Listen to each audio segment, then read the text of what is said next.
Whoa. I'm running short of words right now, but I cannot afford this because I have to speak. Thank you so much for all the love, for all the warmth. Thank you for accepting me. Thank you very much.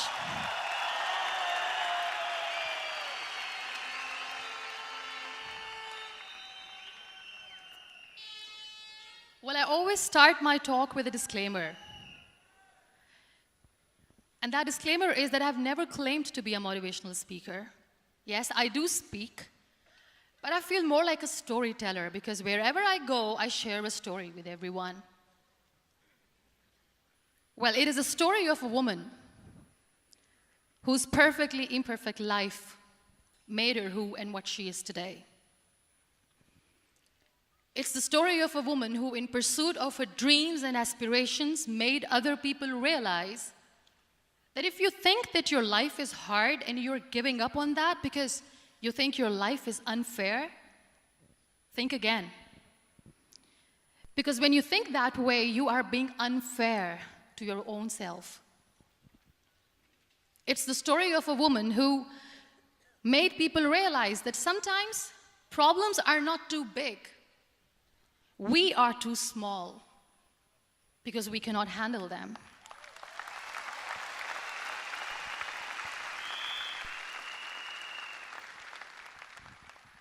It is the story of a woman who with time realized that real happiness doesn't lie in success, money, fame. It lies within. Real happiness lies in gratitude. So I am here, and I'm going to share the story of that woman. That is my story. The story of gratitude.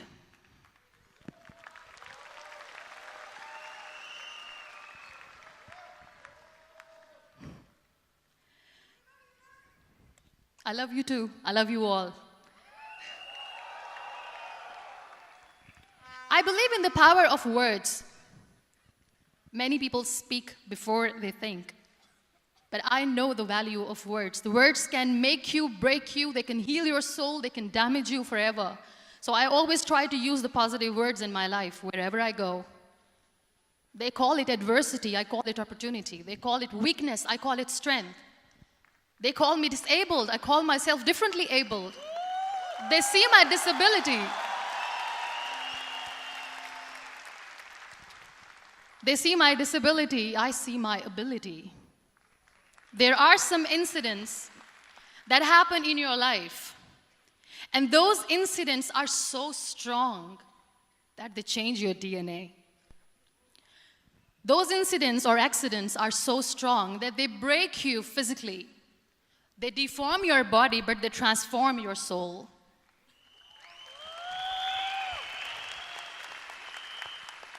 Those incidents break you, deform you, but they mold you into the best version of you. And the same thing happened to me. And I'm going to share what exactly happened to me. I was 18 years old when I got married. And this thing I'm sharing for the very first time on an international level.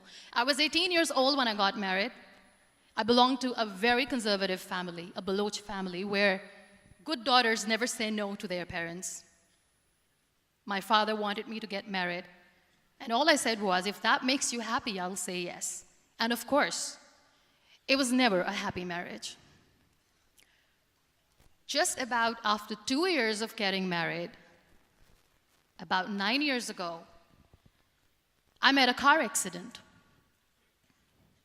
Somehow my husband fell asleep and the car fell in the ditch. He managed to jump out, saved himself. I'm happy for him. But I stayed inside the car and I sustained a lot of injuries. The list is a bit long. Don't get scared. I'm perfectly fine now. Radius ulna of my right arm were fractured. The wrist was fractured. Shoulder bone and collarbone were fractured. My whole rib cage got fractured. And because of the rib cage injury, lungs and liver were badly injured. I couldn't breathe. I lost urinary bowel control. That's why I have to wear the bag wherever I go. But that injury that changed me and my life completely as a person and my perception towards living my life was the spine injury. 3 vertebrae of my backbone were completely crushed, and I got paralyzed for the rest of my life. So this accident took place in a far-flung area in the outskirts of a very small province, Balochistan, where there was no first aid, no hospital, no ambulance. I was in the middle of nowhere in that toppled car. Many people came to rescue. They gave me CPR. They dragged me out of the car. And while they were dragging me out, I got the complete transection of my spinal cord. And now there was this debate going on. Should we keep it here? She's going to die. Where should we go? There is no ambulance. There was this 4-wheeler Jeep standing in the corner of the street. They said, put her in the back of the Jeep and take her to the hospital, which is 3 hours away from this place. And I still remember that bumpy ride. I was all broken. They threw me at the back of the Jeep and they rushed me to the hospital. That is where I realized that my half body was fractured and half was paralyzed. I finally ended up in a hospital where I stayed for 2.5 months. I underwent multiple surgeries. Doctors have put a lot of titanium in my arm. There's a lot of titanium at my back to fix my back. That's why people in Pakistan call me the Iron Lady of Pakistan.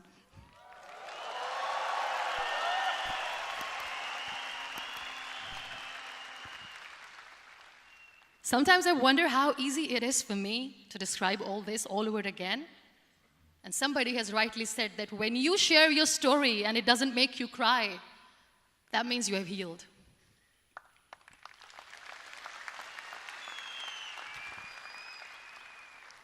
Those 2.5 months in the hospital were dreadful. I will not make up stories just to inspire you. I was at the verge of despair. One day, doctor came to me and he said, well, I heard that you wanted to be an artist, but you ended up being a housewife. I have a bad news for you. You won't be able to paint again because your wrist and your arm are so deformed, you won't be able to hold a pen again. And I stayed quiet. Next day, doctor came to me and said, your spine injury is so bad, you won't be able to walk again. I took a deep breath and I said, it's all right. The very next day, doctor came to me and said, because of your spine injury and the fixation that you have in your back, you won't be able to give birth to a child again. That day, I was devastated. I still remember, I asked my mother, why me? And that is where I started to question my existence. Why am I even alive? What's the point of living? I cannot walk, I cannot paint, fine. I cannot be a mother. And we have this thing in our heads, being women, that we are incomplete without having children. I am going to be an incomplete woman for the rest of my life. What's the point? People are scared. They think I will get divorced. What is going to happen to me?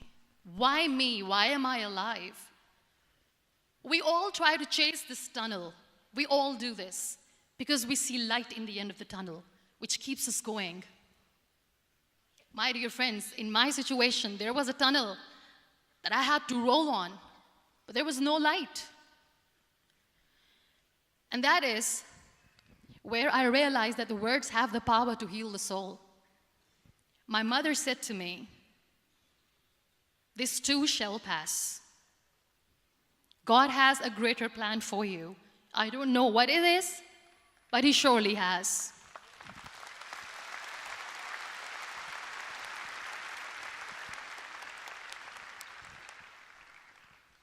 And in all that distress and grief, somehow or the other, those words were so magical that they kept me going. I was trying to put that smile on my face all the time, was hiding. It was so hard to hide the pain, which was there. But all I knew was that if I will give up, my mother and my brothers will give up too. I cannot see them crying with me. So what kept me going was, one day I asked my brothers, I know I have a deformed hand, but I'm tired of looking at these white walls in the hospital and wearing these white scrubs. I'm getting tired of this. I want to add more colors to my life. I want to do something. Bring me some colors. Bring me some small canvas. I want to paint. So the very first painting I made was on my deathbed, where I painted for the very first time. It was not just an art piece or just my passion. It was my therapy. What an amazing therapy it was. Without uttering a single word, I could paint my heart out. I could share my story. People used to come and say, what lovely painting, so much color. Nobody could see the grief in it. Only I could. So that's how I spent 2.5 months in my hospital, crying, never complaining or whining, but painting. And then I was discharged, and I went back home. And I went back home, and I realized that I have developed a lot of pressure ulcers on my back and on my hip bone. I was unable to sit. There were a lot of infections in my body, a lot of allergies. So doctors wanted me to lie down on the bed straight for not 6 months, for not 1 year, for 2 years. I was bedridden, confined in that one room, looking outside the window, listening to the birds chirping, and thinking maybe there will be a time when we'll be going out with the family and enjoying the nature. That was the time where I realized how lucky people are, but they don't realize. That is the time where I realized that the day I'm going to sit, I'm going to share this pain with everyone to make them realize how blessed they are, and they don't even consider them lucky. There are always turning points in your life. There was a rebirth day that I celebrated. After 2 years and 2.5 months, when I was able to sit on a wheelchair, that was the day when I had the rebirth. I was a completely different person. I still remember the day I sat on the wheelchair for the first time, knowing that I'm never going to leave this, knowing that I won't be able to walk for the rest of my life. I saw myself in the mirror, and I talked to myself. And I still remember what I said. I cannot wait for a miracle to come and make me walk. I cannot sit in the corner of the room crying, cribbing, and begging for mercy because nobody has time. So I have to accept myself the way I am. The sooner, the better. So I applied the lip color for the first time.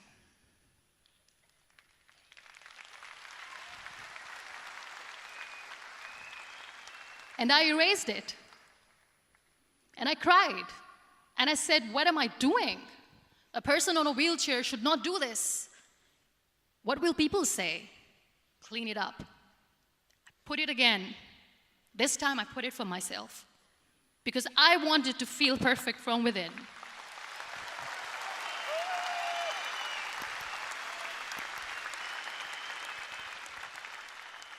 And that day I decided that I'm going to live life for myself. I am not going to be that perfect person for someone. I am just going to take this moment and I will make it perfect for myself. And you know how it all began?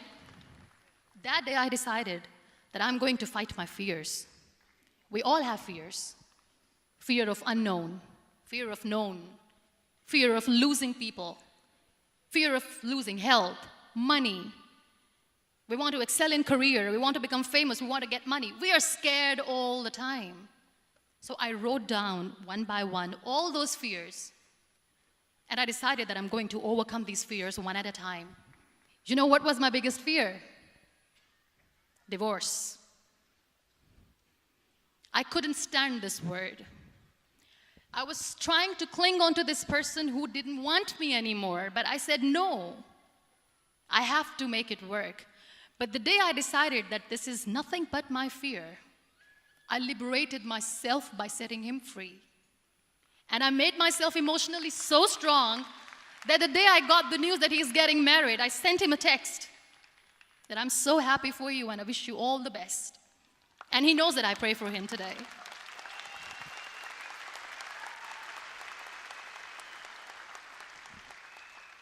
My biggest fear, number 2, was I won't be able to be a mother again.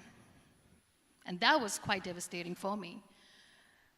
But then I realized there are so many children in the world, all they want is acceptance. So there is no point of crying, just go and adopt one. And that's what I did.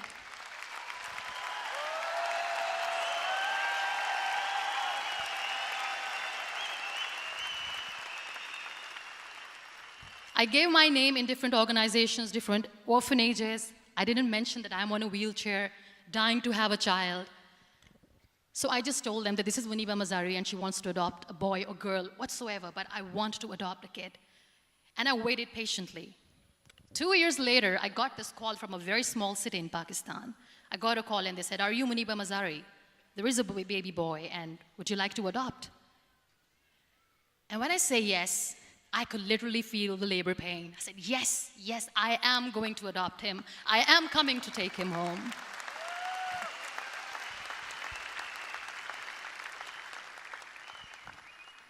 And when I reached there, the man was sitting and he was looking at me from head to toe.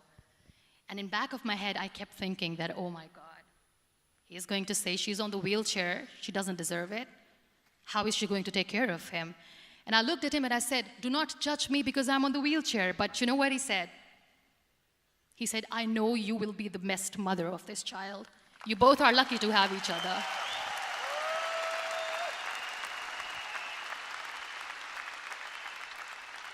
And that day, Niall was 2 days old, and today he's 6.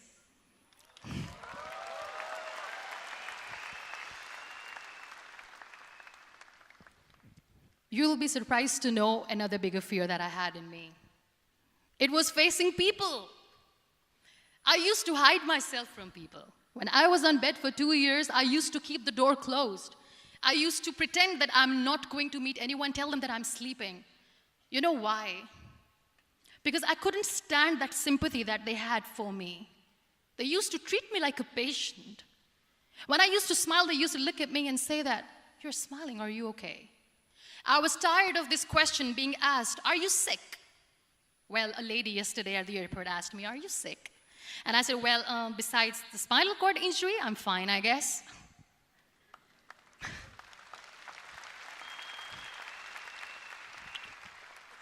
But those are really cute questions. They never used to feel cute when I was on the bed. So I used to hide myself from people, knowing that, oh my God, I'm not going to see that sympathy in their eyes. It's all right. And today I'm here speaking to all these amazing people because I have overcome the fear.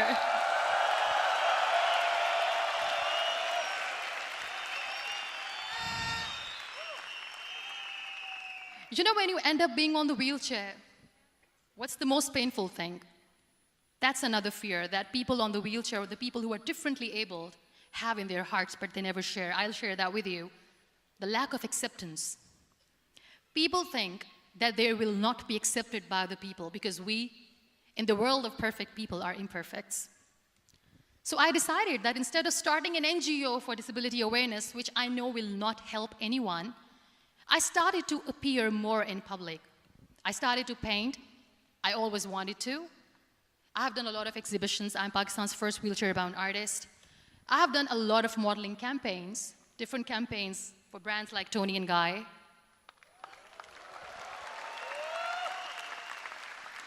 I have done some really funny, breaking the barriers kind of modeling. There was this one by the name Clown Town where I became a clown because I know that clowns have hearts too. And then I also decided that if I really want to make the difference, I am not going to let people use me for their polio campaigns where they will make you a victim and an emblem of misery and mercy and will say that, you know what, give polio drops to your children or they'll become like this girl. I decided that I'm going to join the national TV of Pakistan as an anchor person. And I've been doing a lot of shows for the last 3 years.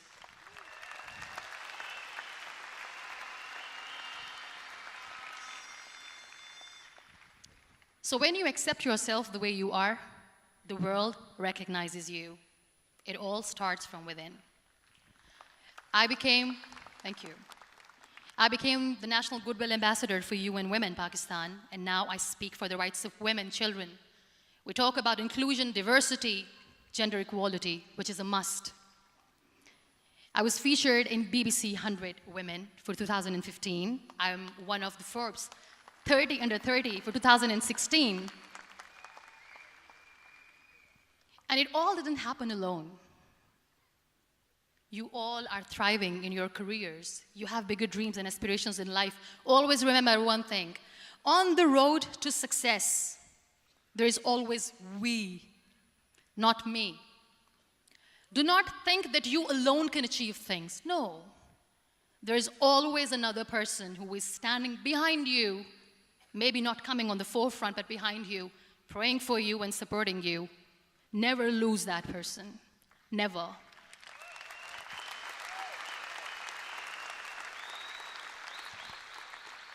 No matter how much I say that I couldn't find a hero, so I became one, I still want to recognize those 3 people in my life who literally changed my life completely, and I get inspiration from them every single day.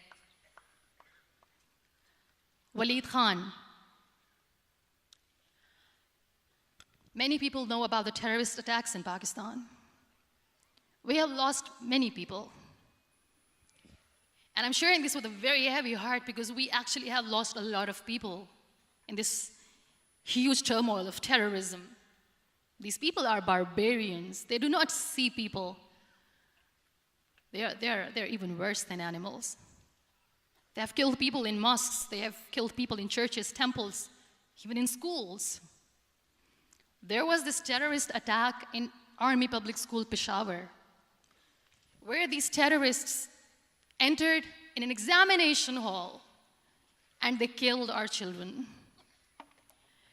And in that attack, that day, this beautiful boy, Waleed Khan, who was my hero, my real life hero, was the proctor who was taking care of the students, was keeping an eye on the students. Those barbarians shot him 3 times in the face, 5 times on his body, and he fell down. I was asked to give a talk in the school after a week of that terrorist attack. With a very heavy heart, I went there and I spoke. We sang a few national songs. I thought that maybe I've done my part, but deep inside, it was killing me. I could see children injured. I could see children sitting on the wheelchairs, looking at me, wondering, what next? What was our fault? Just because we were here to give examination, we have been shot. So many people, so many children lost their friends. Their classrooms were empty. The next day they went to the classroom. So this kid, Waleed Khan, I was asked that he is in a hospital right now, and you have to go and see him and motivate him and tell him that it's going to be okay. And when I saw Waleed Khan coming on the wheelchair for the first time in front of me, face was all deformed. His leg was fractured, his arm was fractured. He couldn't talk, he lost his teeth. He cannot sneeze, he cannot smell. He cannot eat. And I kept thinking, what should I say? That everything is going to be all right? No, nothing is all right. And while I was juggling with the words, what to say, what not to say, this beautiful child, Waleed Khan, came to me and he said, "Are you Muniba Mazari?" I said, "Yes." He said, "Baji, let's take a selfie."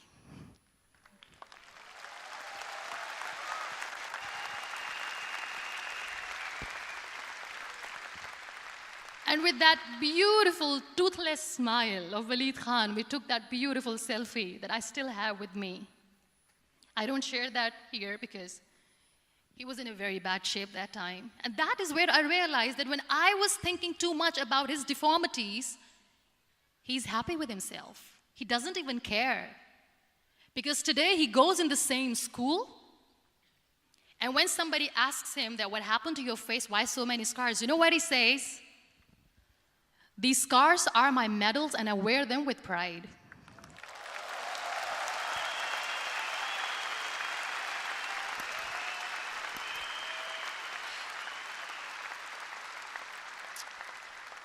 And how beautifully he says the terrorists wanted me not to study. I am going to study. I will become a doctor one day. And this is my way of taking revenge from those terrorists. Another real-life hero, of course, my son. His name is Nile, N-I-L-E, River Nile. I learned so much from this kid. The first and foremost thing is patience. How to be patient when you know that your mother cannot walk, when you know that your mother is different from the other women, when you know that your mother cannot go out and play with you, how to stay calm. He loves football. And when we got the very first football, he was 4 years old. He was super excited. I still remember he came in the room and he said, "Mom, let's play football." And he kept the ball in my feet. And he said, "Let's kick it." And that day I felt disabled. I said, "I cannot kick the ball." And I was down with the same face. He looked at me and he said, "Well, that's all right. Your legs are not working, but your hands do. Let's play catch the ball."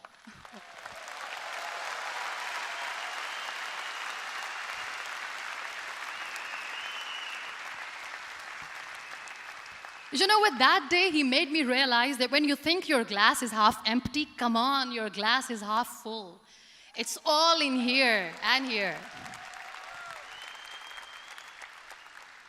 Last but not least, the woman who made me realize that heroes have no gender. The woman who believed in me even when I was completely at the verge of despair, where everybody left, she was there. And every time I looked at her, without saying anything, she used to look at me and said, "This too shall pass. God has a bigger plan. And one day you will say that, 'Oh my God, that is why God has chosen me.'" She never cried in front of me. She has always said that there will be haters, there will be naysayers, there will be disbelievers, and then there will be you proving them wrong. My mother.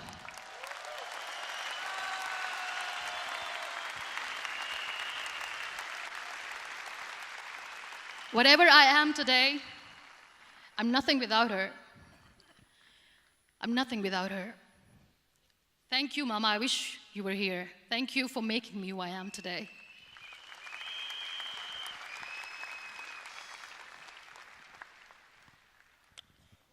You know what? We human beings have a problem. Out of many problems, there is one more, and this is a self-created one. We always expect ease from life. We have this amazing fantasy about life. This is how things should work. This is my plan. It should go as per my plan.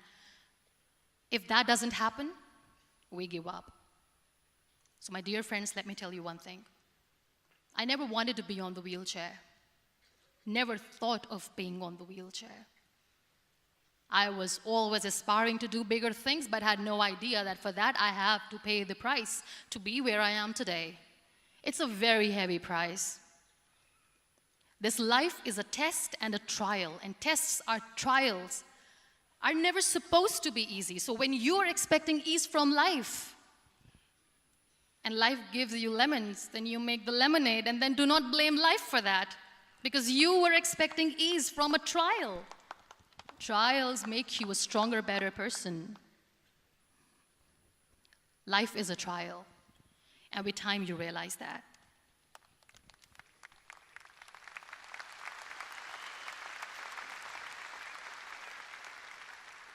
It is okay to be scared. It is okay to cry. Everything is okay, but giving up should not be an option. They always say that failure is not an option. Failure should be an option, because when you fail, you get up, and then you fail, and then you get up, and that keeps you going. That's how humans are strong.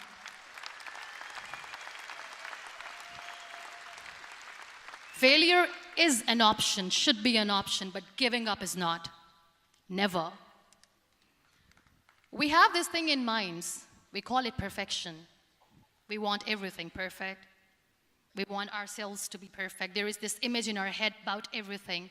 Perfect life, perfect relationships, perfect career, perfect amount of money that we need to earn no matter what. Nothing is perfect in this world. We all are perfectly imperfect, and that is perfectly all right. That's all right. We were sent here not to become the perfect people. Those people who tell you how to look perfect, even those people are imperfect.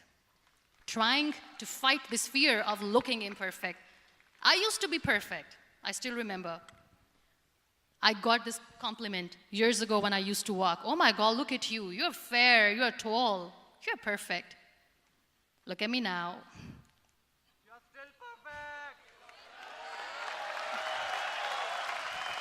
Only the perfect eyes can see that. Only the perfect eyes will see that. Only the perfect eyes will see that. So yes, in all those imperfections, you have to listen to your heart. You don't have to look good for people. You don't have to be perfect just because other people want you to be perfect. If your soul is perfect from within, that's all right. This is all what you want. This is all what you need to be. Our society has made very weird kind of norms to look perfect and great. For men, it's different. For women, it's different. We think too much about what people say. We listen to ourselves too little. You know what makes you perfect? When you make someone smile. You know what makes you perfect? When you try to do something good for the people around you. You know what makes you perfect? When you feel someone's pain. And how beautiful pain is that it connects you with people. No other medium can connect you with others but pain. That's why I always say that I'm in pain, and that's a blessing in disguise for me. Today, just because I'm in pain and I'm on the wheelchair, I work for children. Being the head of CSR for a company, we conduct medical camps in far-flung areas of Pakistan where so many kids die because they don't have medical facilities. And I personally believe just because they cannot afford to live doesn't mean we'll let them die. So we give them money, we give them medical treatment, we try to heal their wounds, physical and emotional. And I also work for the beautiful people. We call them third gender, the transgender community of Pakistan. You know what connects me with them? All my imperfections. When I go and I hug them, they never judge me. And this very good friend of mine, her name is Bijli. Bijli means electricity. She calls herself electricity. And I said, are you electricity? She says, no, I'm lightning. I'm as strong as lightning. Because we have very bad power outage, so she doesn't want me to call her electricity. So she says, I am very strong. I'm thunder, I'm lightning. She came to me, and the first time I hugged her, she said, you are just like me. And I said, yes, I am like you. Because to people, we are so imperfect. So how beautiful these imperfections are, that because of these imperfections you can connect with people. Then why are we all running after being perfect? What's the point?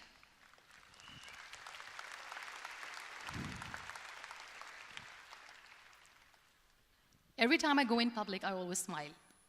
There's always a big toothy smile on my face, and people ask me, don't you get tired of smiling all the time? What's the secret? I always say one thing, that I have stopped worrying about the things that I have lost, the people that I have lost. Things and people who were meant to be with me are with me. And sometimes, somebody's absence makes you a better person. Cherish their absence.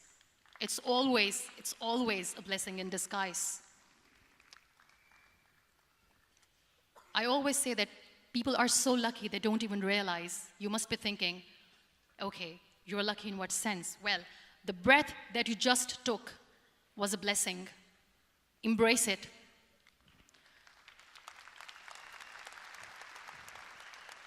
There are so many people in the world who are dreaming to live a life that you are living right now. You have no idea. Embrace each and every breath that you are taking. Celebrate your life. Live it. Don't die before your death. We all die.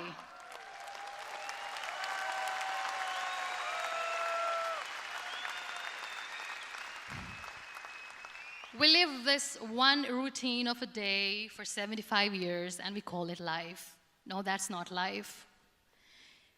If you're still thinking why you have been sent here, if you're still juggling with the concept of why you are here, you haven't lived yet. You work hard, you make money, you do it for yourself. That's not life. You go out, you seek for people who need your help, you make their lives better. You become that sponge which can absorb all the negativity, and you become that person who can emit beautiful, positive vibes. And when you realize that you have changed someone's life, and because of you, this person didn't give up, that is the day when you live. Always.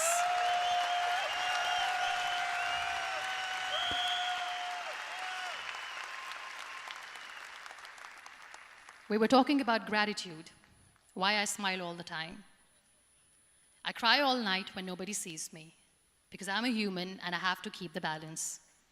And I smile all day because I know that if I will smile,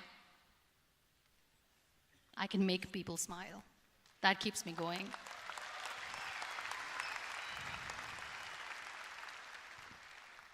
Be grateful for what you have, and you will always, always end up having more. But if you'll cry and if you'll crib for the little things that you don't have or the things that you have lost, you will never ever have enough. Sometimes we are too busy thinking about the things that we don't have that we forget to cherish the blessings that we have. I'm not saying that I'm not healthy and that makes me unlucky, but yes, it is hard. It is hard when I say that I cannot walk. It is hard to say when I wear this bag.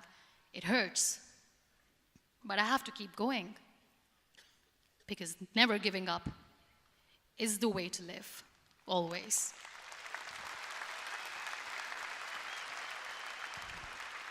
So I'll end my talk on a very short note.